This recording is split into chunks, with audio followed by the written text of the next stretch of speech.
దేశ రాజధాని ఢిల్లీ. ఢిల్లీ అనేది చిన్న గల్లీ కాదు, అది ఒక రాష్ట్రం. ఆ రాష్ట్రంలో అనేక జిల్లాలు ఉంటాయి. అక్కడ కూడా నియోజకవర్గాలు ఉంటాయి, ఎమ్మెల్యేలు ఉంటారు. మ్యావిగన్ అనేది కూడా అలాంటిదే, అదొక ప్రదేశం. అందులో అనేక నియోజకవర్గాలు ఉంటాయి, అనేక జిల్లాలు ఉంటాయి, అనేక ప్రాంతాలు కూడా ఉంటాయి. అర్థమైందా? అందరూ కూడా అమరావతి అంటే పర్టికులర్ ప్లేస్ ఉంది. మ్యావిగన్ అంటే ఎక్కడనేసి అడుగుతున్నారు. మ్యావిగన్ అనేది ఒక ప్లేస్ కాదు, చిన్న గల్లీ కాదు, అదొక పెద్ద సముద్రం. దాంట్లో కూడా నియోజకవర్గాలు ఉంటాయి, జిల్లాలు ఉంటాయి, దాంట్లో కూడా పంచాయతీలు ఉంటాయి, అన్నీ ఉంటాయి. లైక్ ఢిల్లీ లాగా. ఢిల్లీ ఎందుకు, బెంగళూరు చూసుకోండి. బెంగళూరు ఏమన్నా సార్ చిన్న గల్లీనా? చాలా పెద్దది. దాంట్లో కూడా నియోజకవర్గాలు ఉంటాయి. ఒక్కొక్క ఏరియాకి ఒక్కొక్క పేరు ఉంటుంది. ఏ ఏరియా అయినా సరే, చెన్నై అయినా, బెంగళూరు అయినా, హైదరాబాద్కైనా, ఎక్కడైనా సరే మళ్ళీ సపరేట్గా నియోజకవర్గాల పేర్లు ఉంటాయి, సపరేట్గా డిస్ట్రిక్ట్స్ ఉంటాయి. ప్రతి ఒక్క స్మాల్ ఏరియాకి అంతా కూడా పేర్లు ఉంటాయి. అలాంటిది మ్యావిగన్ కూడా. అదేవిధంగా రాజధాని ప్రణాళికలో భాగంగా ప్లాన్ బి, జగన్మోహన్ రెడ్డి గారు ఏదైతే మ్యావిగన్ అనేసి ఒక సూచన చేశాడో దాని మీద తెలుగుదేశం పార్టీ వాళ్ళు బాగా బీభత్సంగా ట్రోల్ చేస్తున్నారు. కానీ టెక్నికల్గా ఎవరు కూడా మాట్లాడండి. మ్యావిగన్కి కొంచెం ఎగతాళిగా ట్రోల్ చేస్తున్నారు.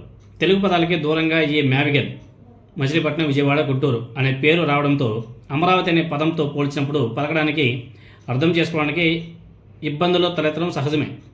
కానీ అమరావతి అనే ఊరు గుంటూరు జిల్లా కృష్ణానదిలో పుట్టి కొన్ని వందల సంవత్సరాల నుంచి ఉంది. తర్వాత అది బౌద్ధుల ఆరామంగా కూడా వెలసింది. చారిత్రాత్మకంగా ఒకసారి మనం పరిశీలన చేస్తే అమరావతికి ఉన్నటువంటి పేరును చంద్రబాబు నాయుడు గారు కొట్టేశారు.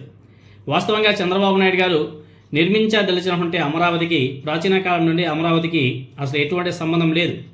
చంద్రబాబు నాయుడు గారు చెప్పిన అమరావతికి, చారిత్రక అమరావతి దాదాపు 15 కిలోమీటర్ల దూరంలో ఉంటుంది.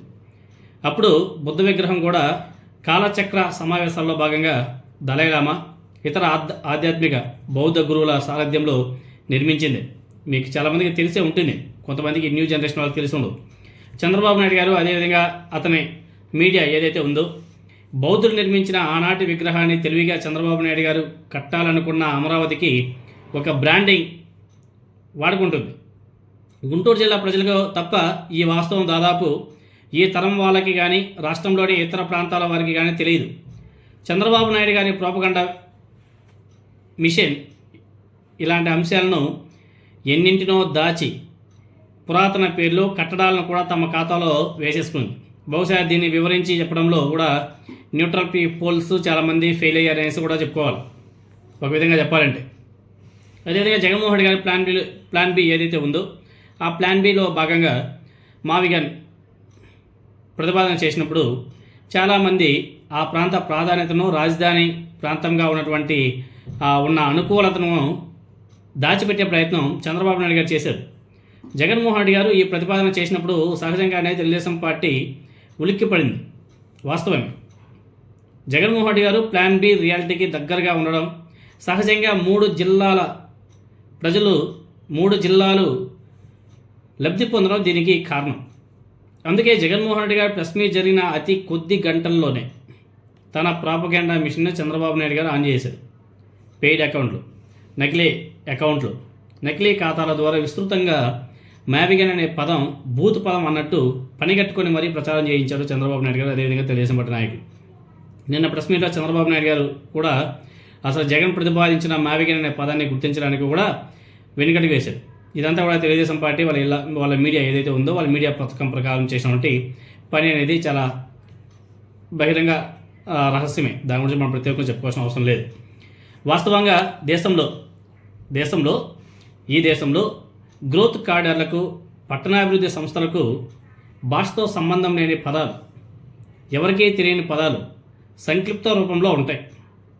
మన ఏపీ వరకు ఒకసారి మనం గమనిస్తే MUDA, MUDA, Machilipatnam urban development authority, TUDA, TUDA, Tirupati urban development authority, VUDA, VUDA, Vijayawada urban development authority, అదేవిధంగా GUDA, GUDA, Godavari urban development authority. ఇలాంటి పదాలు ఎన్నో ఉన్నాయి, ఒకటిగా చెప్పుకుంటా పోతే పోలే ఉంటాయిలే, అది పెద్ద స్టోరీ అయిపోతుంది. వాస్తవంగా చూసుకుంటే జియుడిఏ కూడా, ఎంయుడిఏ ముడ, ఈ రెండు పదాలు ఎలా ఉన్నాయండి? ఈ రెండు పదాలు కూడా తెలుగులో 2-3 బూత్ పదాలకు అత్యంత సామీప్యంలో కూడా ఉంటాయి. కానీ ఇప్పటి వరకు ఈ రెండు పదాలు ట్రోలింగ్కి గురయ్యాయా? కాలేదే. అంటే సమస్య పదాలతో కాదు అనేది చాలా స్పష్టంగా అర్థమవుతుంది. దేశవ్యాప్తంగా కొన్ని కారిడార్లు పేర్లు చెప్పుకునే చాలా విచిత్రంగా ఉంటాయి. AKIC Amritsar Kolkata industrial corridor, AKIC corridor. ఏమన్నా అసలు మీకేమైనా అర్థమైంది? సిబిఐసి అనేసి ఒక కారిడార్ ఉంటుంది, Chennai Bengaluru industrial corridor, CBIC. DMIC Delhi Mumbai industrial corridor. చూడండి పదాలు ఎలా ఉంటాయి చూడండి మీరు అందరూ. అంతర్జాతీయంగా ప్రముఖంగా కొన్ని కారిడార్ల పేర్లు మనం తెలుసుకుంటే శాన్ యుఎస్ఏలో ఉంటుంది, San Francisco plus San Diego, all in one corridor. అదేవిధంగా BosWash USA, Boston plus Washington BosWash corridor. ఎలా ఉందో చూడండి. అలా డిఫరెంట్ పదాలతో ఉంటాయి, అదంతా కూడా కామన్. మరికొన్ని వైఎస్ఆర్ కాంగ్రెస్ పార్టీ వార్తలు మాత్రమే అమ్ముకొని మార్కెట్లో ఒక డిజిటల్ ప్రపంచాన్ని సృష్టించామని చెప్పుకుంటున్న 1-2 సంస్థలు వైఎస్ఆర్ కాంగ్రెస్ పార్టీ అనుకూల శత్రువు కూడా పార్టీని దెబ్బతీయడానికే ప్రయత్నించి పరోక్షంగా తెలుగుదేశం పార్టీకి సహాయపడుతున్నాయి. ఇక్కడ వాస్తవం ఏమిటంటే మ్యావిగన్ అనే పదప్రయోగం ద్వారా ఆ పదానికి మద్దతు ఉందా లేదా అనేది ఒకసారి మనం పక్కన పెడితే వైఎస్ జగన్మోహన్ రెడ్డి గారు తాను అనుకున్న లక్ష్యాన్ని చేరుకోవడం జరిగింది. ప్రజల్లో టీడీపీ విస్తృతంగా ట్రోల్ చేయడం వల్ల అనుకూల శత్రువుల వికృత విన్యాసాల కారణంగా ఈ మ్యావిగన్ అనే పేరు ప్రజల్లోకి బాగా డీప్గా వెళ్ళిపోయింది. సానుకూలంగానైనా వ్యతిరేకంగానైనా ఆ పదం ప్రజలకి మైండ్లోకి ఎక్కేసింది. ఆ ప్రెస్ మీట్ తర్వాత పార్టీ సోషల్ మీడియా మ్యావిగన్ మచిలీపట్నం, విజయవాడ, గుంటూరు ఆ గ్రోత్ కారిడార్ సానుకూలత మీద తెర మీదకి తెచ్చినప్పుడు అనేక అంశాలు కొంతమంది న్యూట్రల్ ముసుగులో కూడా ట్రోల్ చేశారు. ఇక్కడ ఇంకొంతమంది న్యూట్రల్ పీపుల్స్ కూడా చాలా బాగా అట్రాక్ట్ అయ్యారు. వైఎస్ జగన్మోహన్ రెడ్డి గారు సూచించినటువంటి ప్లాన్ బి ఓ ప్రతిపాదనకు 3 జిల్లాల్లో కూడా సానుకూలత వ్యక్తం అవుతుంది అనేసి కూడా తెలుస్తుంది. మరొక విషయం ఏమిటంటే 5 ఏళ్ళు ముఖ్యమంత్రిగా పనిచేసినటువంటి వ్యక్తి ఒక వ్యూహం లేకుండా ఇలాంటి ఎత్తుగడకు దిగుతారా అని భావించే వాళ్ళ వివేకవంతమైనటువంటి పరిమితులు, అదే అంటారు కదా ఇంటెలిజెన్స్ లిమిట్స్ని బయటపెడుతుంది. అంతిమంగా ఇది జగన్ కరోనా సమయంలో సృష్టించినటువంటి పారాసిటమాల్ వివాదం లాంటిదే.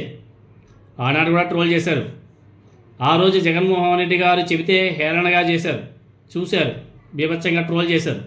తర్వాత వరల్డ్ హెల్త్ ఆర్గనైజేషన్ WHO ఆదేశాలు కూడా అదే ఇచ్చింది, ఏం భయపడక్కర్లేదు, పారాసిటమాల్ తీసుకొని తగ్గిపోతుంది అని చెప్పేసి అలా ఆదేశాలు ఇవ్వడంతో అందరూ కూడా ముక్కుని వేలేసుకొని WHO చెప్పింది ఏదైతే పారాసిటమాల్ వాడమని చెప్పిందో తర్వాత అందరూ కూడా దాన్నే పాటించారు. పాటించడమే కాదు అడ్వాన్స్గా కొనుక్కొని వెళ్ళి ఇంట్లో పెట్టుకున్నారు. ఎందుకంటే మళ్ళీ ఎక్కడ డిమాండ్ పెరిగిపోతుందో, మార్కెట్లో దొరకకుండా పోతాయేమో అనేసి ఎవరైతే ట్రోల్ చేశారు కదా ఈ ట్రోల్ బ్యాచ్ అంతా కూడా ముందుగానే కట్టలుగా తీసుకెళ్ళి పారాసిటమాల్ ప్యాకెట్స్ని ఇంట్లో దాచిపెట్టుకున్నారు. మ్యావిగన్ కూడా అలాంటిదే, దాని ఎటువంటి డౌటే లేదు.